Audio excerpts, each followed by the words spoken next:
In 2023, prison farms across Burkina Faso cultivated 117 hectares and produced about 58 tons of crops. 1 year later, the cultivated area had expanded to 274 hectares, while reported production rose to more than 260 tons. The land increased a little more than twofold, but the harvest increased more than fourfold. That difference is where this story truly begins. These numbers are not only about corn, sorghum, or sweet potatoes.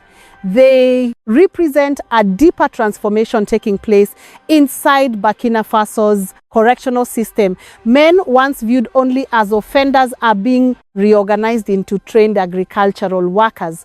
Fields that once stood underused are becoming classrooms. Prison time that could have been lost to idleness is being redirected toward discipline, food production, and preparation for life after release. Under the broader national push for self-reliance associated with Captain Ibrahim Traore, the justice and agriculture authorities have begun treating prison production as more than a side project.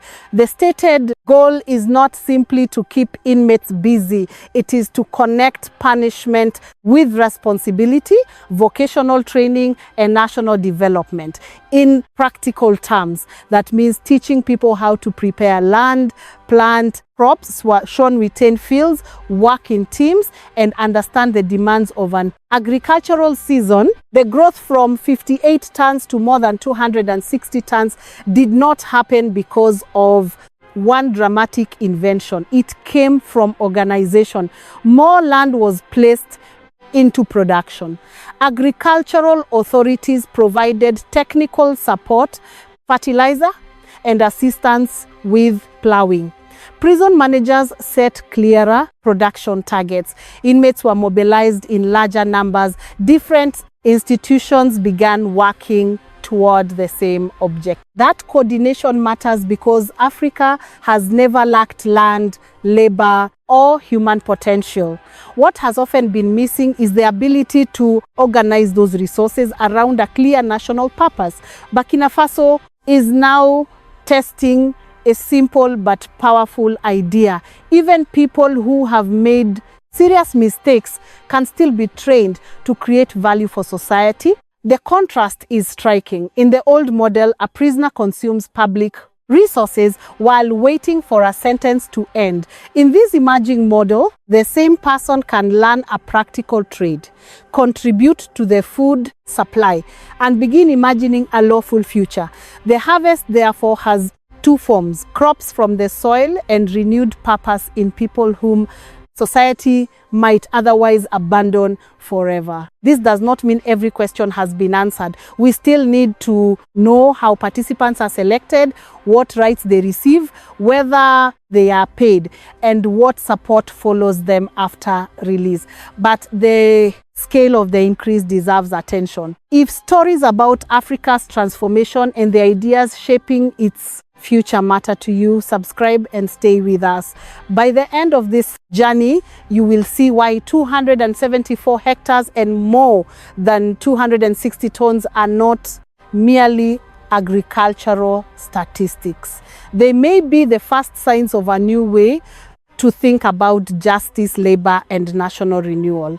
The remarkable jump in production did not happen by accident, nor was it the result of a single policy. According to officials responsible for prison production and vocational training, the expansion was driven by better coordination between government institutions, stronger agricultural planning, and a commitment to treating correctional facilities as productive assets rather than isolated public institutions. Support from the Ministry of Agriculture, including land preparation assistance, fertilizer, and technical guidance, combined with clearer production targets inside correctional centers, allowed prison farms to achieve results that had seemed unrealistic only a year earlier. One example comes from the agricultural production center at Vapo. Despite facing droughts and periods of flooding during the farming season, the center expected a harvest of around 80 tons of crops. Local managers openly admitted that the result was not perfect and believed production could become 2 or even 3 times higher with additional investment and improved infrastructure. Instead of presenting success as the final destination, they described it as proof that the model still has significant room for growth. Another correctional center demonstrated how organization can multiply the value of a relatively small workforce. 17 inmates work approximately 16 hectares of farmland, cultivating sorghum and maize.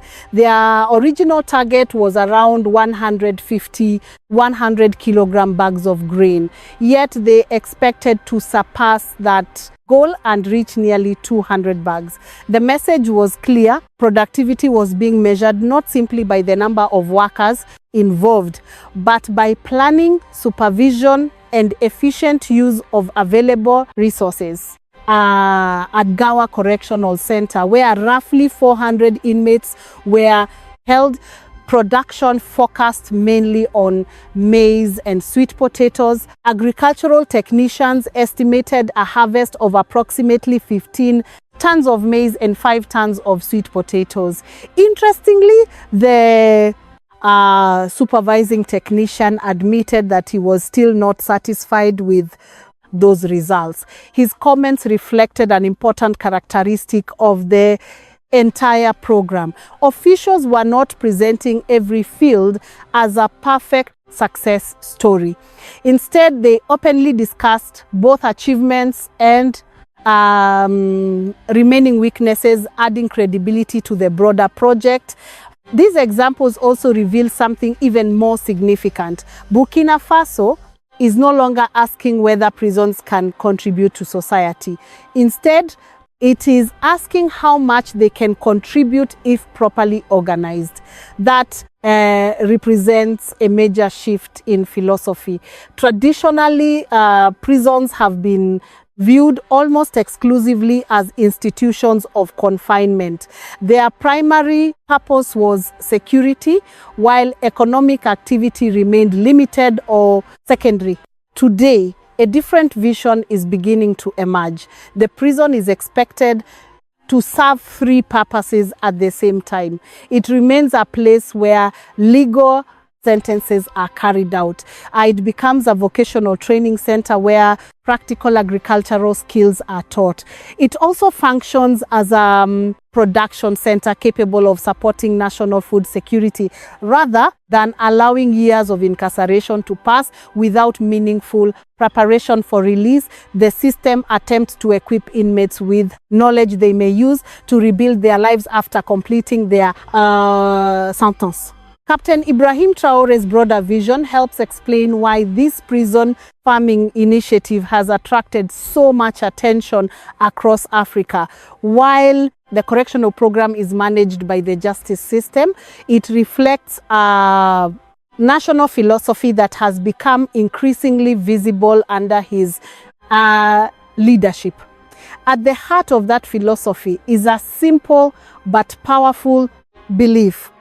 No national resource should remain unused if it can contribute to the country's future. Most governments measure national resources by counting fertile land, mineral wealth, financial capital, or industrial capacity. Burkina Faso's current approach introduces another category that is rarely discussed.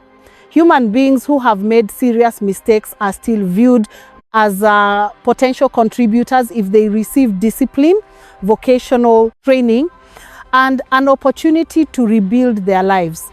Instead of seeing incarceration as years permanently removed from economic life, the government increasingly presents imprisonment as a period during which practical skills can be developed. This philosophy extends well beyond the prison system. Since taking office, Ibrahim Traore has consistently emphasized domestic production, national self-reliance, and reducing dependence on imported essentials. Agriculture has become one of the central pillars of that strategy. Programs supporting mechanization, improved irrigation, fertilizer distribution, and local food processing all point toward the same objective: producing more within Burkina Faso instead of relying heavily on foreign supply chains. Seen from that perspective, prison farms are not an isolated experiment. They are one piece of a much larger national effort. If ordinary farmers are encouraged to increase production, if abandoned land is being cultivated again, and if food processing industries are expanding, then involving correctional institutions in agriculture becomes consistent with the government's broader economic direction. What makes this approach particularly distinctive is the way it redefines the concept of rehabilitation. Traditionally, rehabilitation has often focused on education, counseling, or behavioral programs conducted inside prison walls. Burkina Faso is attempting to connect rehabilitation directly with productive labor and national development. The message is that learning how to grow food is not simply an occupational skill. It is a way of rebuilding responsibility, discipline, teamwork, and confidence while contributing to society. At the same time, it is important to avoid exaggerating the role of any individual leader. There is no public evidence showing that Captain Ibrahim Traore personally designed every operational detail of the prison farming program. Its implementation depends on prison administrators, agricultural specialists, technical officers, and local managers working together. The president's influence is better understood as providing the overall political direction that encourages institutions to prioritize food production and greater self-sufficiency. This distinction matters because successful public policy rarely depends on one individual alone. Sustainable change requires institutions capable of planning, coordinating resources, and evaluating results over many years. The rapid expansion from 117 hectares to 274 hectares suggests that administrative coordination has improved, but long-term success will depend on whether these systems continue functioning regardless of changing seasons or political circumstances. Perhaps the most significant message emerging from Burkina Faso is not that prisoners are producing food. Rather, it is that a nation can choose to redefine people once considered burdens as participants in rebuilding the country's future. Whether this model ultimately succeeds will depend not only on harvest, but also on how many former inmates leave prison with genuine skills, meaningful opportunities,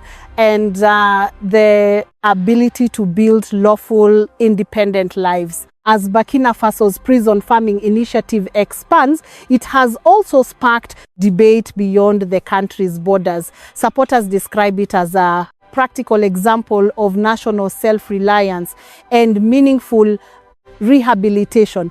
Critics, however, raise important questions about human rights, labor standards, and transparency.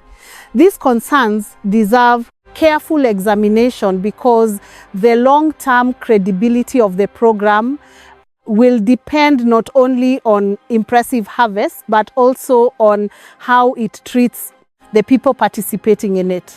The first concern centers on the possibility of forced labor. Whenever prisoners are involved in economic production, international observers naturally ask whether participation is voluntary, whether working conditions are safe, and whether inmates receive meaningful benefits from their labor? These are legitimate questions rather than automatic accusations. International standards recognize that vocational work can play an important role in rehabilitation, but they also emphasize that prison labor should respect human dignity and should never become a system of exploitation. Supporters of Burkina Faso's program argue that its primary objective is not simply increasing agricultural output. Officials responsible for prison production repeatedly describe farming as vocational training. Their stated goal is to teach practical skills that inmates can use after completing their sentences, learning how to prepare land, cultivate crops, manage harvests, and work within organized production. Teams may provide opportunities that many participants never had before entering prison. If these skills genuinely help former inmates find employment or establish small farms after release, the program's value extends far beyond the crops harvested each season. Another criticism suggests that the government may be using agricultural success to strengthen its political image. Such skepticism is understandable. In any country where major national projects receive significant public attention. However, judging a policy solely by political debates risks overlooking measurable outcomes. The more meaningful questions are whether agricultural production has actually increased, whether participants receive real training, whether resources are managed transparently, and whether former inmates successfully reintegrate into society. Transparency therefore becomes essential. Publishing reliable information about production costs, harvest results, vocational certification, participant rights, and post-release employment would strengthen public confidence far more effectively than slogans alone. Independent evaluation could also help distinguish genuine progress from political messaging. At the same time, criticism should remain balanced. It would be unfair to dismiss every innovation simply because it originates in an African country pursuing greater self-reliance. Many correctional systems around the world incorporate vocational training, agricultural work, or industrial production as part of rehabilitation. Burkina Faso deserves to have its program evaluated according to the same international principles applied elsewhere. The central question is not whether prisoners should work.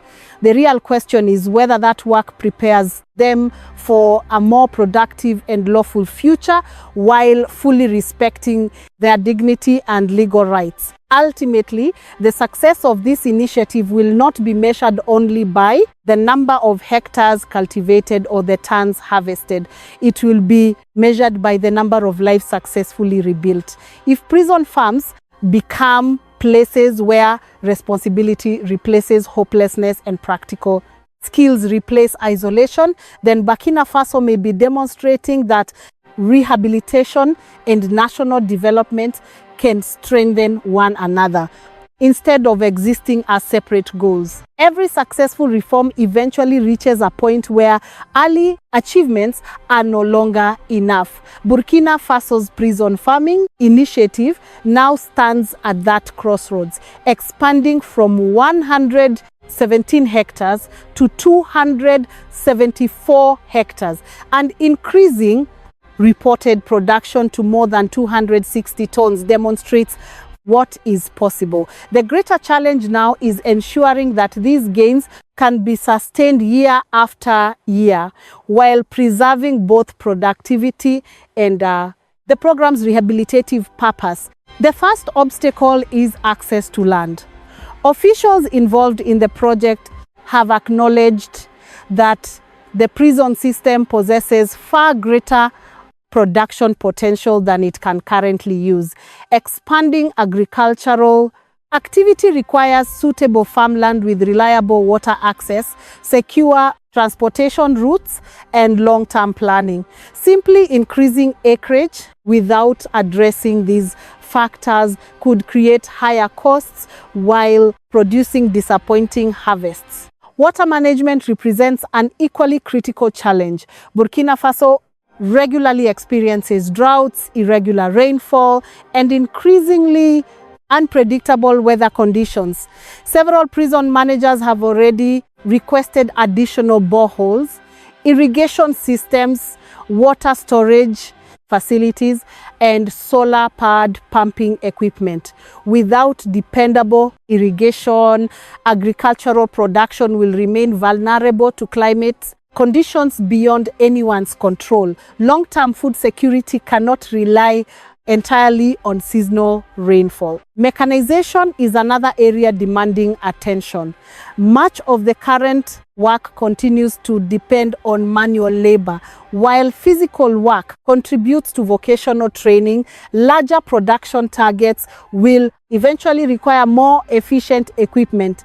Seed drills, harvesting machines, transport vehicles, irrigation technology, and storage facilities can dramatically improve productivity while reducing unnecessary physical strain. Modern agriculture is not simply about working harder. It is about working smarter through better technology and planning. Human expertise is equally important. Successful farming depends on experienced agricultural technicians who understand soil conditions, crop rotation, pest control, irrigation management, and post-harvest storage. Training prison staff alongside inmates will be essential if production continues expanding. A well-managed agricultural program cannot succeed through labor alone. Knowledge remains one of its most valuable resources. Perhaps the most important investment, however, is the one made after prisoners leave the correctional system. Learning agricultural skills inside prison has lasting value only if former inmates can actually apply those skills in the outside world. Access to starter tools, improved seats, local cooperatives, vocational certification, and small-scale financing could determine whether rehabilitation continues after release or ends at the prison gate. Without opportunities to build lawful livelihoods, even the best training programs risk losing much of their long-term impact. For that reason, the future of this initiative should not be measured only by larger harvests. It should also be measured by the number of former inmates who establish productive farms, support their families, contribute to local food production, and never return to prison. If Burkina Faso succeeds in connecting prison education with lasting economic opportunity, it will demonstrate that rehabilitation is not merely about completing a sentence. It is about creating conditions where a second chance becomes realistic rather than symbolic. Burkina Faso's experience offers lessons that extend far beyond the walls of its correctional facilities. The country is not claiming to have solved every challenge facing African agriculture or prison reform. Instead, it is demonstrating that meaningful change often begins by rethinking assumptions that have existed for generations. One of those assumptions is that prisoners represent only a financial burden until the day they complete their sentences. Burkina Faso is testing whether that period can instead become an opportunity for learning, production, and preparation for a better future. The first lesson for other African nations is that human potential should never be measured solely by a person's past mistakes. Many individuals entering prison come from backgrounds marked by poverty, unemployment, limited education, or lack of vocational opportunities. Rehabilitation becomes more meaningful when correctional systems address those realities instead of simply enforcing punishment. Teaching practical skills may not erase past crimes, but it can reduce the barriers people face when trying to build lawful lives after release. The second lesson is that agriculture remains one of Africa's greatest strategic assets. Across the continent, millions of hectares of fertile land remain underutilized. While many countries continue importing significant quantities of food, prison farming alone cannot solve this challenge, but it illustrates a broader principle. Food security depends not only on natural resources, but also on organization, planning, vocational education, and cooperation among public institutions. Another important lesson concerns self-reliance. Self-reliance should not be confused with isolation. Burkina Faso's experience suggests that countries can welcome international partnerships, technical assistance, and investment while still strengthening their own productive capacity. Long-term resilience comes from developing domestic knowledge, improving agricultural systems, and creating opportunities that reduce excessive dependence on external support. Perhaps the most valuable lesson is that rehabilitation should always remain the central purpose of prison labor. Agricultural production is meaningful only if it prepares people for successful reintegration into society.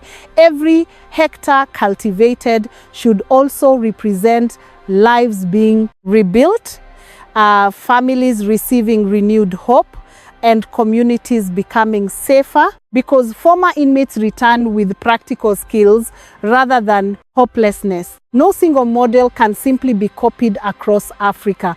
Each country has different legal systems, climates, agricultural conditions, and correctional structures. Yet the underlying principle remains widely applicable. When governments invest in people instead of allowing human potential to remain unused, they strengthen not only their economies but also their societies. Burkina Faso's prison farms therefore represent something larger than an agricultural project. They invite African nations to reconsider how justice, education, labor, and national development can work together instead of separately. Whether this initiative ultimately becomes a model for the continent will depend on transparency, respect for human dignity, and measurable long-term results. But it has already succeeded in starting an important conversation about how nations can transform overlooked human potential into lasting national strength. As this story comes to an end, one truth stands above every statistic. The most important achievement is not measured only in hectares or tons of crops. Expanding prison agriculture from 117 hectares in 2023 to 274 hectares in 2024, with reported production rising from 58 tons to more than 260 tons, is certainly impressive. Those figures reflect stronger organization, better planning, and a determined effort to increase domestic food production. Yet the real story goes far beyond the harvest itself. Burkina Faso is attempting to redefine the purpose of rehabilitation. Instead of allowing years in prison to pass without meaningful preparation, correctional institutions are becoming places where practical skills, discipline, and responsibility are developed. The objective is not simply to punish wrongdoing. It is to ensure that people who have paid for their mistakes leave prison with a better chance of building honest and productive lives. This approach does not excuse crime, nor does it reduce personal responsibility. Those who violate the law must still face justice, but justice and opportunity do not have to compete with one another. A society becomes stronger when accountability is followed by rehabilitation, and when rehabilitation creates the possibility of self-reliance instead of lifelong dependence. The long-term success of this initiative will depend on more than future harvests. Greater transparency, clear protection of inmate rights, continued investment in irrigation, mechanization, vocational training, and post-release support will determine whether today's promising results become a lasting national achievement.